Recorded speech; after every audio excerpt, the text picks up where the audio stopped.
కాంగ్రెస్ సర్కార్పై మాజీ మంత్రి హరీష్ రావు ఫైర్ అయ్యారు. 100 రోజుల్లో 6 గ్యారంటీలు అమలు చేస్తామన్న సీఎం రేవంత్ ఇప్పుడు ముఖం చాటేస్తున్నారని విమర్శించారు. ఇచ్చిన హామీలు అమలు చేయాలని అడిగితే తిట్ల దండకం అందుకుంటున్నారని మండిపడ్డారు. అది పాల పొంగు లెక్క అయిపోయింది. గెలిచిండు, గంట స్పీడ్ గా గెలిచిందో గంట స్పీడ్ గా తుస్సున కిందికి పోయింది. అది ఎన్నికల ముందు రేవంత్ రెడ్డి గారు నోటితో మాట్లాడిండు, గెలిచినాక ఏమాయ 100 రోజుల్లో హామీలు అంటే నొసటితో వెక్కిరిస్తా ఉన్నాడు. ఇది ఏఐసిసి మాట అన్నారు, ఇది రాహుల్ గాంధీ మాట అన్నారు, మాట తప్పమన్నారు. కానీ ఇప్పుడు కాంగ్రెస్ 100 రోజుల పాలన ఇవాళ వాళ్ళ గ్యారంటీలు అన్ని కూడా గారడీలుగా మారిపోయినాయి. 100 రోజుల్లో 6 గ్యారంటీలు అమలు చేస్తామన్నారు.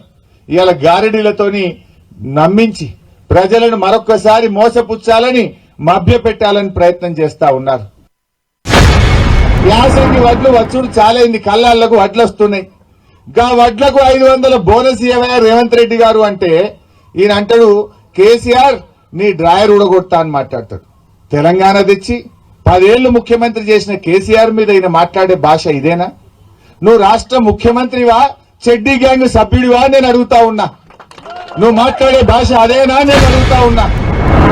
ఇప్పుడిప్పుడే ప్రజలకు అన్ని విషయాలు కూడా అర్థమైతా ఉన్నాయి. నువ్వు మార్పు మార్పు అన్నావు, మార్పు లేదు, అంతా మాయ చేస్తున్నది ఈ కాంగ్రెస్ పార్టీ. మాయ చేస్తున్న ఈ కాంగ్రెస్ కు ఈ పార్లమెంట్ ఎన్నికల్లో గుణపాఠం తప్పదు అని చెప్పి నేను మనవి చేస్తా ఉన్నా. ఎవరు అధైర్యపడద్దు, భవిష్యత్తు ముమ్మాటికి మనదే.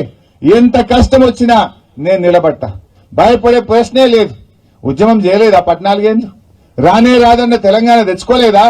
రేపు అదే స్ఫూర్తితో ఖచ్చితంగా ఈ రాష్ట్రంలో మళ్లీ భవిష్యత్తులో అధికారంలోకి వచ్చేది బీఆర్ఎస్ పార్టీయే. ఎవరు కూడా అధైర్యపడాల్సినటువంటి అవసరం లేదు.